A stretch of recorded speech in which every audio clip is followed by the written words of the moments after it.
Friends, welcome to back my channel. तर आज आपण बघणार आहोत सुरमई फ्राय आणि कोळंबी करी खूप सोप्या पद्धतीनं। आणि इथं मी बाजारातून आणलेली होती आणि मांदेली पण होती। मांदेली खाल्ल्याशिवाय तर वाटतच नाही फिश खाल्ल्यासारखं, हे आमचं तरी स्वतःचं मत आहे। मांदेली बऱ्यापैकी कोळंबी बऱ्यापैकी साफ करून आणलेली होती त्यांच्याकडून येतानाच, पण जो थोडासा काळा धागा असतो मध्ये, तो फक्त एक चिर देऊन सुरीने तो कट करून काढून घेतलेला होता।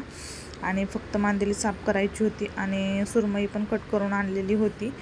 ते फक्त थोडीशी धुवायची होती, जास्त काही त्यात साफ करावं लागत नाही। तर मग मी ते सगळं साफ करून घेतलं आणि स्वच्छ असं साफ वगैरे करून घेतल्यानंतर मग कोळंबीची भाजी करणार होते आणि सुरमई आणि जे मांदेली होती ते फ्राय करणार होते। तर हे स्वच्छ असे धुवून घेतल्यानंतर पाण्यात भिजत ठेवले।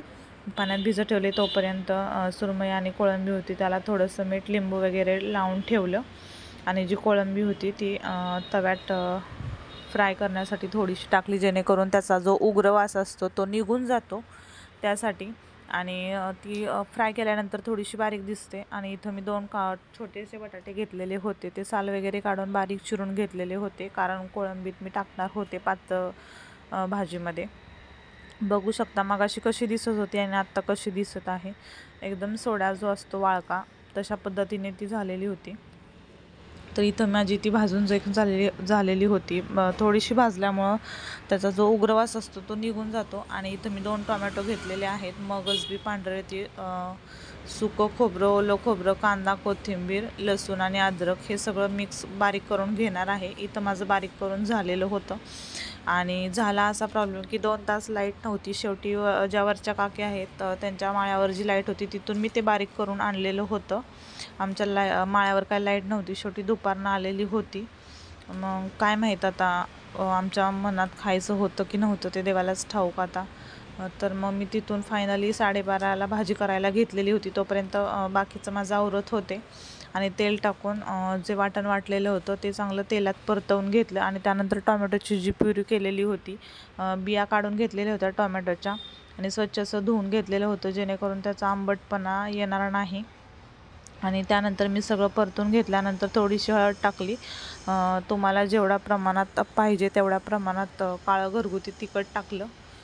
आणि त्यानंतर थोडीशी लाल पावडर टाकली, मीठ पण टाकलं चवीनुसार। हे सगळं परत एकत्र केलं, चांगलं तेल सुटेपर्यंत परतून घेतलं। आणि मग नंतर मग मी जेवढी आपल्याला पाहिजे त्या क्वांटिटीत तुम्ही पाणी गरम ओतू शकता, तर तशा पद्धतीने मी केलेलं होतं। आणि जो बटाटा होता तो पण त्यात टाकलेला होता, कारण बटाटा आणि कोळंबीचं जे कॉम्बिनेशन असतं ते खूप छान लागतं खायला, मस्त लागतं।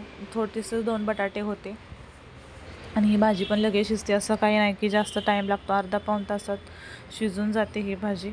फक्त गॅस स्लो ठेवायचा, जेणेकरून नुसतंच भाजी आटेल की पण आता शिजणार नाही असं तर नाही होणार ना, याची काळजी घ्यायची। आणि मी एवढ्याच प्रमाणात ग्रेव्ही केलेली होती किंवा करी केलेली होती कोळंबीची, जास्त काही नाही, कारण फिश फ्राय पण करणार होते। त्यामुळं असं एकच भाजी असेल तर थोडीशी प्रमाणात जास्त भाजी लागते, 2 असेल तर कमी प्रमाणात भाजी लागते। तर इथं मी सुरमई फ्राय करत आहे आणि इथं मांदेली पण नंतर फ्राय करून घेणार आहे। इथं सुरमई माझी फ्राय झालेली होती, बघू शकता। रवा, बेसन पीठ, हळद, चवीनुसार मीठ आणि थोडंसं लाल तिखट किंवा फिश फ्राय मसाला ते घालून मी फ्राय केलेलं होतं।